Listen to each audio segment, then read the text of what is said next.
Alors, on reprend, Bezrat Hashem, doucement, la fin de ce chapitre 10 de la 4e porte du Pardes Rimonim, Shar Atzmut Vekelim. Et, comme si vous en souvenez, on était dans un texte du Zohar magnifique, très complexe évidemment, pour expliquer la synthèse de tout ce qu'on a dit jusqu'à présent. Mais dans ce texte du Zohar, on a déjà vu, qu'on va revoir encore, il y a quelque chose d'extraordinaire. C'est qu'on va avoir une métaphore.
Alors on reprend Bezrat Hashem, le dernier chapitre de la porte 4 du Pardes, et on était resté sur une question à propos de ce texte du Zohar.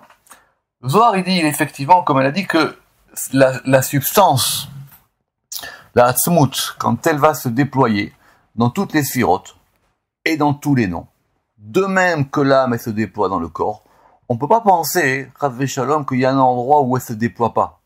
Parce que si effectivement elle se déploie pas, donc il manquera un degré.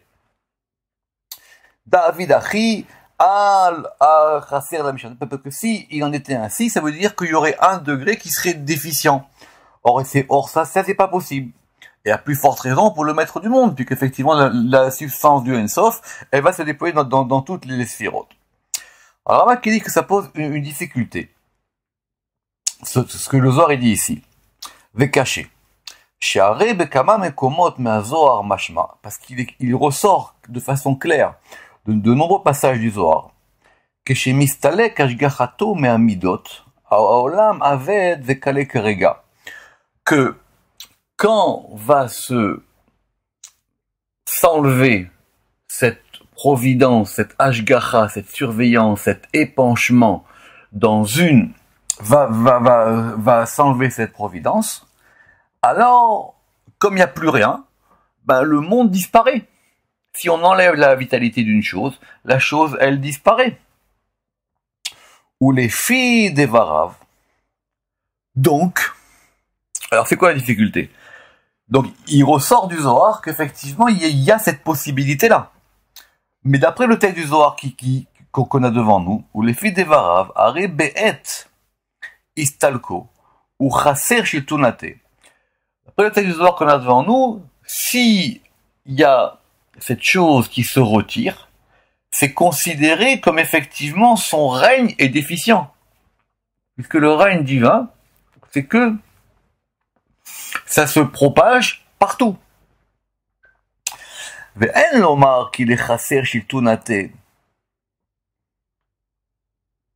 Ou les salek ashgachato leolam, ou des amran, des en effectivement, on peut pas dire que si il fait comme ça, c'est qu'il est pas capable.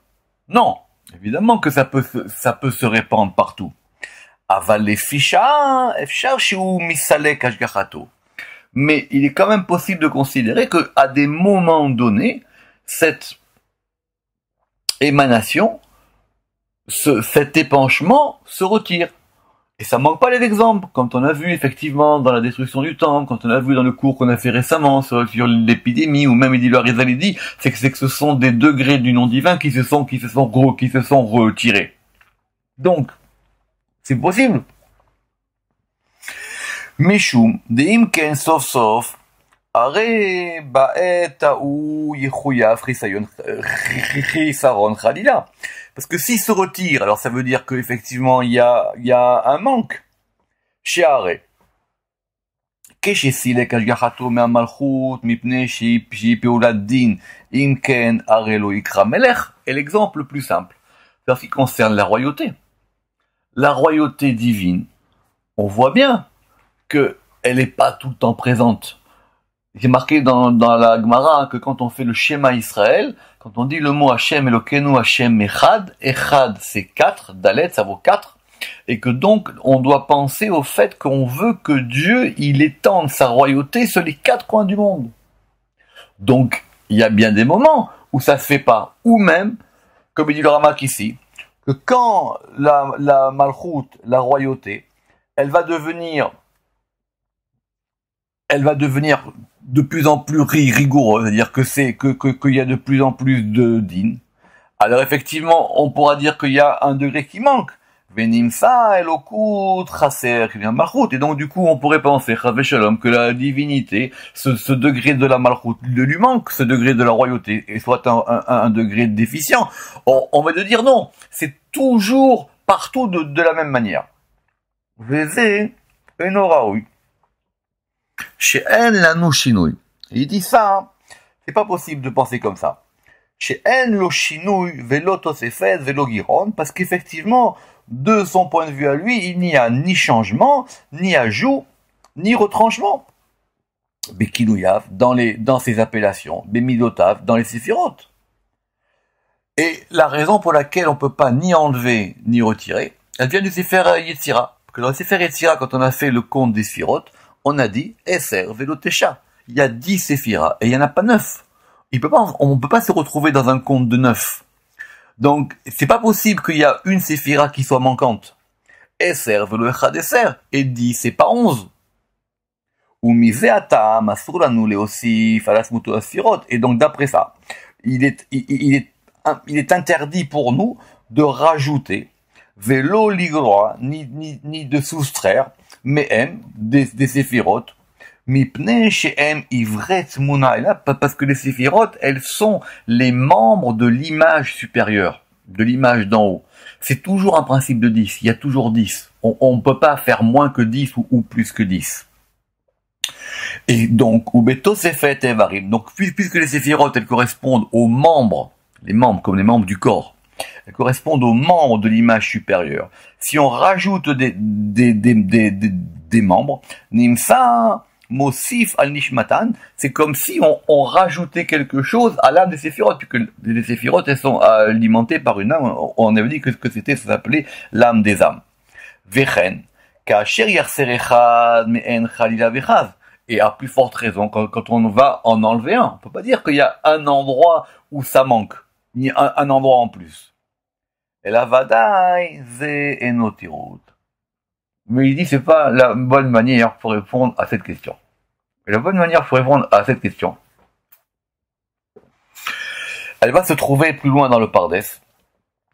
Veikar atirut ou kemo shenevaer beshar maoud ve'anaga. C'est dans la porte qui s'appelle la porte de la quiddité et de la direction. Et plus précisément au chapitre 3. Parce que là-bas, on va parler des types d'influx. Il y a plusieurs types d'influx. L'influx n'est pas tout le temps le même.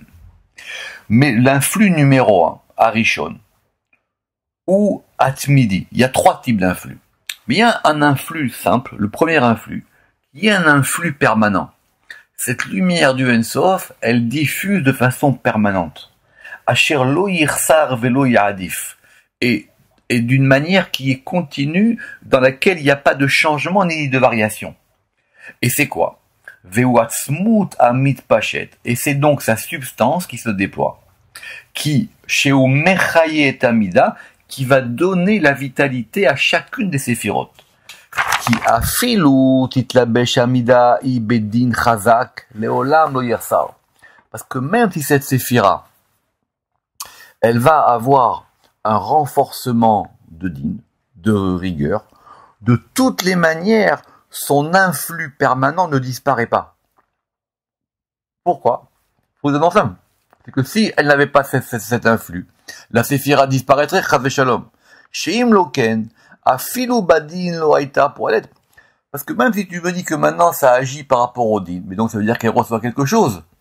Donc si elle ne recevait pas cet influx permanent minimum vital, elle pourrait même pas agir. Et elle serait, elle haïta kikli en chafetzbo, et elle serait comme un instrument qui ne sert à rien. Veaya kulo veaya kakaleaya, et elle disparaîtrait chas shalom. Donc maintenant, il va y avoir d'autres types d'influx. Il faut voir là-bas dans le chapitre 3. Il va y avoir d'autres types d'influx qui eux feront que la séphira, elle peut grandir. Elle peut être alimentée plus par la ligne de droite qui est la ligne de chesed, etc. Et là, mitzad nishmata, mais du point de vue de l'âme de cette séphira, c'est-à-dire ce qui lui donne sa vitalité. Et cette âme, Ashof Abba, qui influe en elle, Tamid i poelet akol, elle agit tout le temps. L'action de la sphira, elle existe tout le temps. Omnam. Id gavura tamid gaber alainyan azeh, mais maintenant si cette chose, elle se renforce. Kede la alot amida ou lagdila volajvota el eliona, pour qu'elle puisse maintenant grandir cette séphira et remonter par exemple vers sa source, ou pour être sur un plan d'égalité par rapport à celle qui est supérieure. Par exemple, la malchoute, elle est en bas quand les choses vont mal. Mais quand la malchoute, elle monte, elle peut monter par exemple jusqu'au degré de Tiferet pour qu'il soit face à face. Vekayotse basé. Et d'autres exemples ainsi. Zeu shemistalek lifamim chas shalom. Et effectivement, c'est possible que quelquefois, il y ait un retrait de l'influx. Mais l'influx minimum, lui, il est toujours permanent. Et ça sera expliqué à propos des trois types d'influx, Aniskar Beinyan Gimel Mineshifa, comme on a dit là-bas, dans Shar Maoud va Anagar.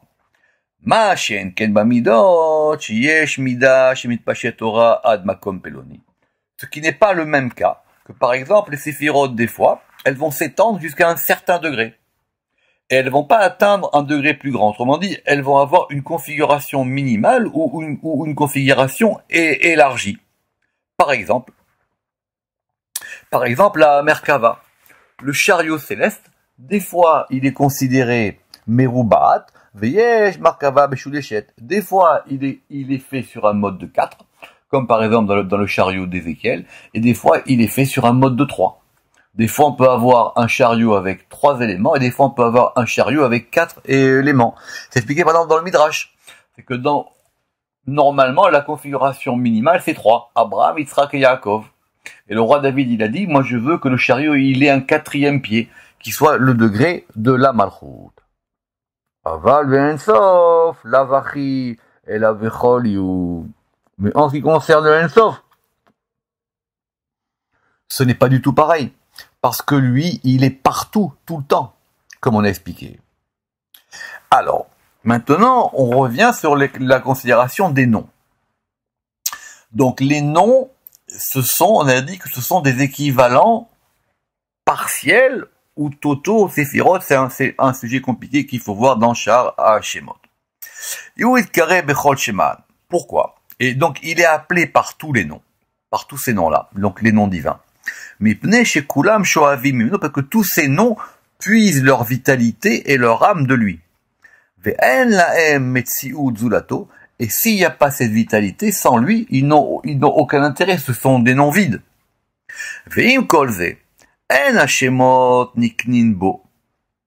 Et ces noms-là ne le désignent pas non plus. C'est pour ça que le Zohar, il a dit, Velet Leshem Yedia, il n'a pas de nom connu. C'est marqué aussi pareil dans la Ptirat Eliaou. Ou peut-être, on peut dire que cette phrase du Zohar, elle veut dire quoi? Chez En Lo Shem Meyuchad, il n'a pas de nom particulier, il n'a pas de nom spécifique. Et là, Hu Mitpachet Bekulan, il se déploie dans tous les noms. Alors c'est vrai que dans la Torah, on considère que le nom principal, parce qu'il comprend les autres, c'est le Shem Yud Ke Vav Ke. Mais tous les noms divins sont des noms qui permettent de voir par rapport à lui. Alors, on en a déjà parlé, mais je dois revenir là-dessus. Les noms divins, quand on va les utiliser, par exemple, dans la Torah, ou dans la prière, ou quand on va faire des kavanot, dans Shara Kavana, à la fin du Pardes, le Ramak, il a une objection, qui est classique, sur les kavanot, qui est qu'on doit prier Dieu et pas ses attributs. Alors, si nous, on se sert de noms particuliers pour le prier, comment est-ce que ça va être possible? Alors, il faut qu'on comprenne que ce qu'on vise à travers les noms, c'est l'influx qui passe par ces noms et qui est son influx à lui. Je l'ai déjà dit, mais je le répète. Le Zohar, il dit à propos du verset dans les psaumes, il y a marqué Karov Hashem lechol korehab lechol hashem karahu behemet, que Dieu, il est proche de tous ceux qui l'appellent à lui et de ceux qui l'appellent en vérité. Il ne faut pas traduire de ceux qui l'appellent sincèrement, mais de ceux qui l'appellent de façon véritable. Le Zohar, il dit, ça veut dire quoi? Il y a des gens qui n'appellent pas Dieu de façon véridique. Le Zohar, il dit oui, ça existe. C'est quoi? Ce sont des gens qui ne connaissent pas les secrets des noms. Ce sont des gens qui ne savent pas les kaven, qui ne savent pas diriger, qui ne savent pas orienter leur prière par rapport à ces noms-là. Alors, mais l'analogie qu'on a faite entre l'âme et les noms, et la substance de l'Ensof, elle n'est pas totalement... elle marche pas tout le temps. Pourquoi? Parce que l'âme, c'est individuel. L'âme, elle correspond au degré de chacun. Par exemple, Abraham, il a une âme qui vient de Chesed. Yitzhak, qu'on a vu dans le Bahir et dans le Pardes, dans la porte 22 à la fin, que Yitzhak, au départ, son âme était de Malchut, et après, elle est passée de Gevura après la Akedah. Alors, les âmes, elles proviennent d'en haut.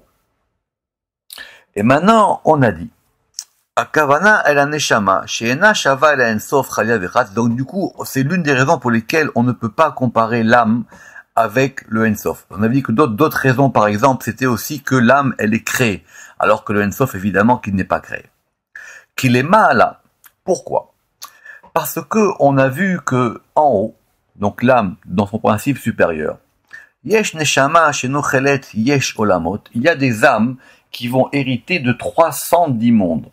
Yesh, c'est 3, Yesh, ça fait 310, Shin, c'est 300, et Yud, c'est 10. Et Yesh, ça correspond à Chorma. Pourquoi? Parce que Yesh, ça veut dire le il y a. Et quand on dit Yesh me'ain, c'est-à-dire le il y a de il n'est pas, en gros, c'est Chorma de Keter. C'est Chorma qui provient de Keter. Et c'est quoi? Il s'agit donc de la Chorma. Il s'agit d'une âme qui a mérité de monter jusqu'au degré de Chorma. Donc quand une âme, elle a mérité de monter jusqu'à ce degré-là, qui est le degré de la sagesse, alors elle va avoir dans sa possession en héritage 310 mondes. V'yesh neshama, she'ena zocha ela keneged tzadik. Mais il y a aussi des âmes qui vont monter jusqu'au niveau du juste, au niveau de Tzadik, qui est au niveau de Yesod. Et le juste, il s'appelle le fondement du monde. Et donc, ici, il s'agit le fondement du monde, donc de un monde. Ve'en ela olam echad. Et donc, cette âme-là ne va avoir qu'un seul monde. Donc, il y a des âmes qui vont avoir 310 mondes et des âmes qui vont avoir uniquement un seul monde.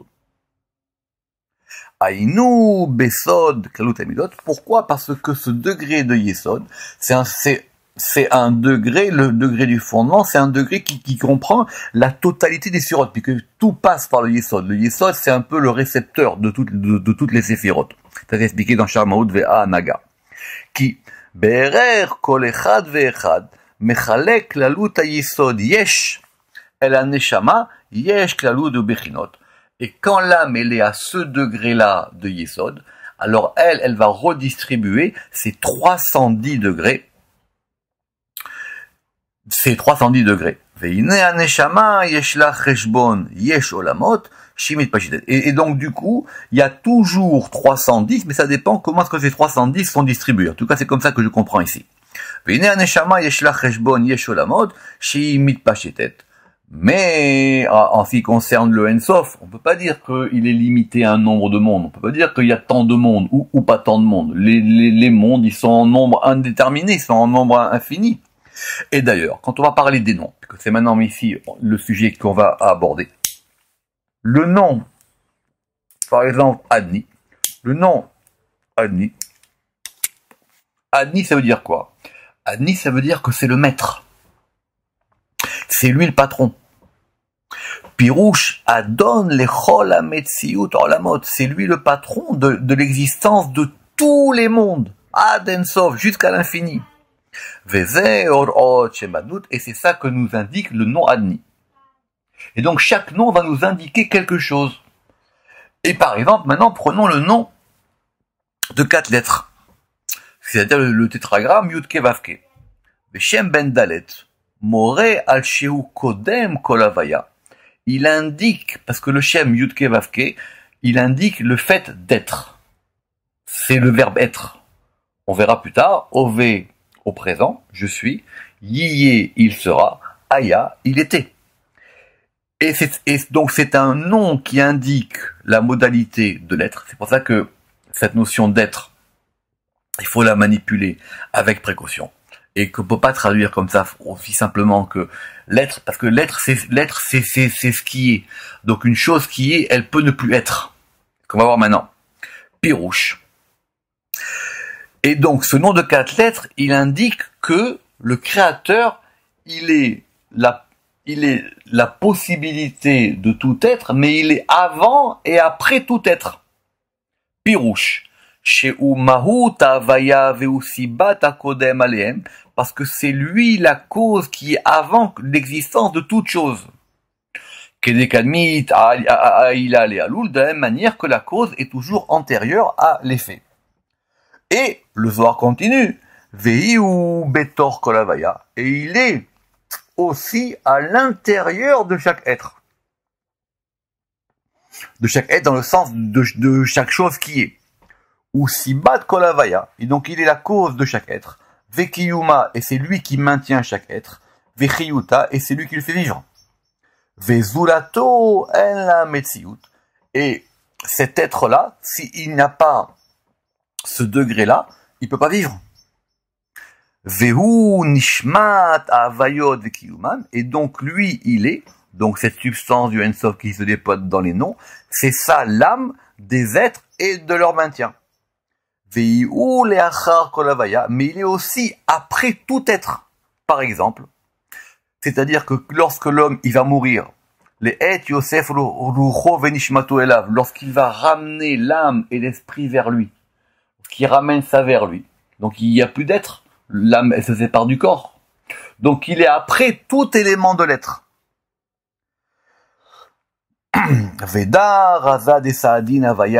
Et c'est ça que témoigne le principe de ce nom de Yudke Vavke sur lui. C'est-à-dire, parce que ce nom de 4 lettres, il indique le verbe être au passé, Aya, il était, Ove au présent, il est, Veiye et il sera. Parce que ces 3 mots, Aya, Ove, Veiye, ces 3 mots, ils sont composés Ilou mistarfim et otiot Hashem, ils sont composés des lettres de ce nom du Yud Kevavke.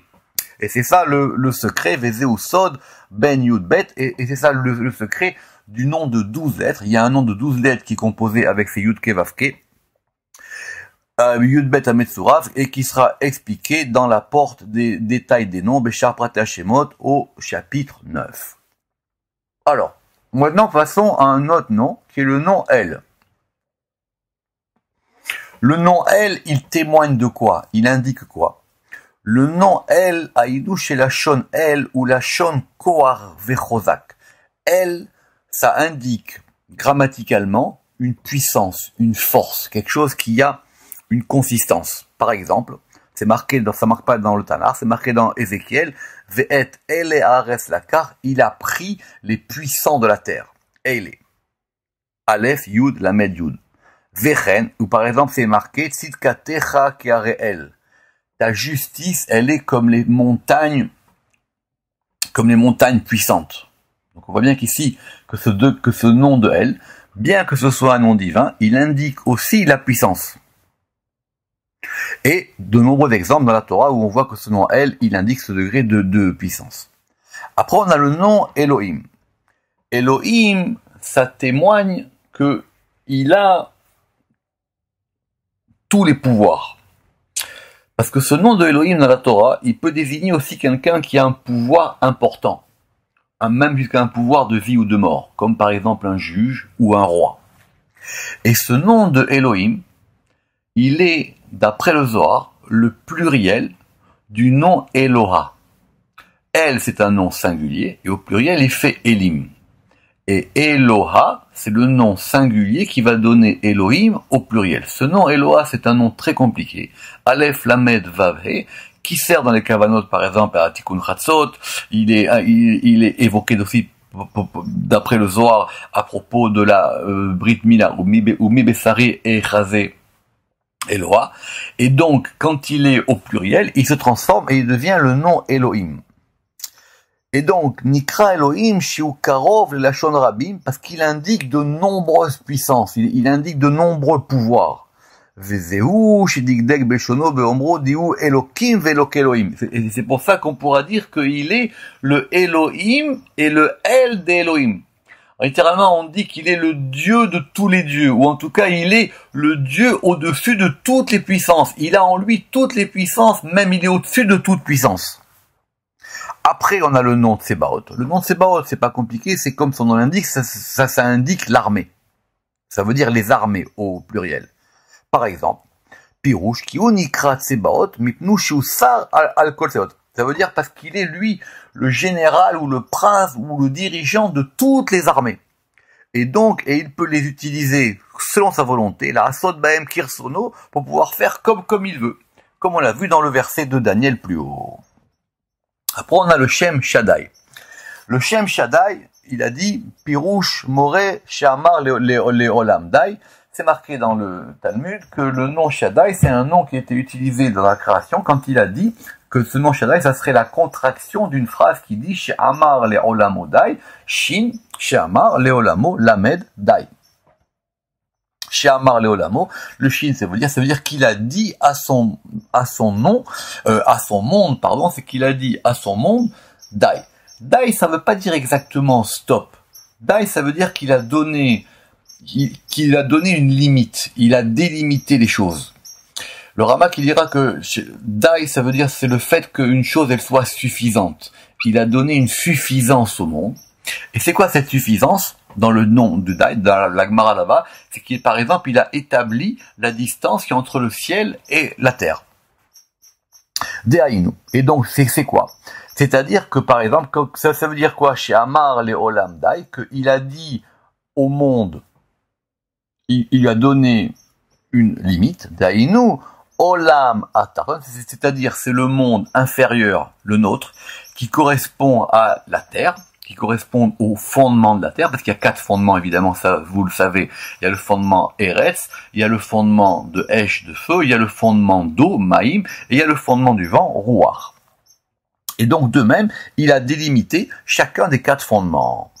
Et donc, c'est pour ça que le Zohar a expliqué tous ces noms. Umarir, Kolve, Leorot, Kol Hashemot, Enam. Et donc, tous ces noms-là ne sont que par rapport à ses actions. Et là, Mitzad, Apeulot, Anim Shachot, que des actions qui procèdent de lui.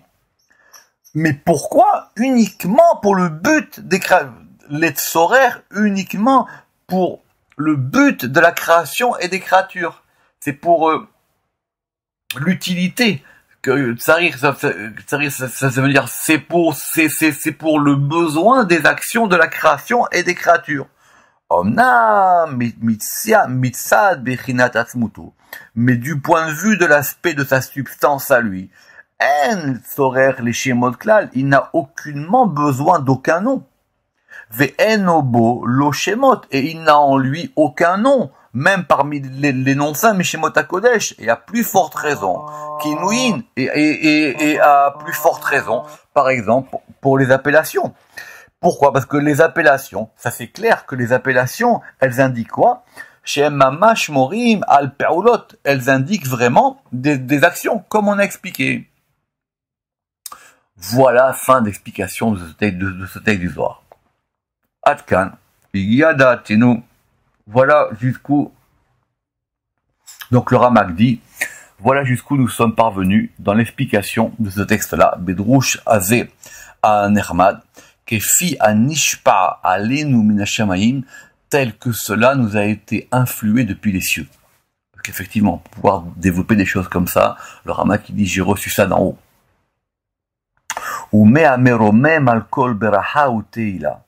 Et de celui qui est au-dessus de toute bénédiction et de toute louange, c'est-à-dire le roi des rois, le patron des patrons, nous lui demandons pardon, Nishal Selicha, Ve'akapara, et on lui demande l'expiation, Al Petichat Dalte Sefatenu, pour avoir ouvert les portes de notre bouche, pour avoir osé parler de ces sujets-là.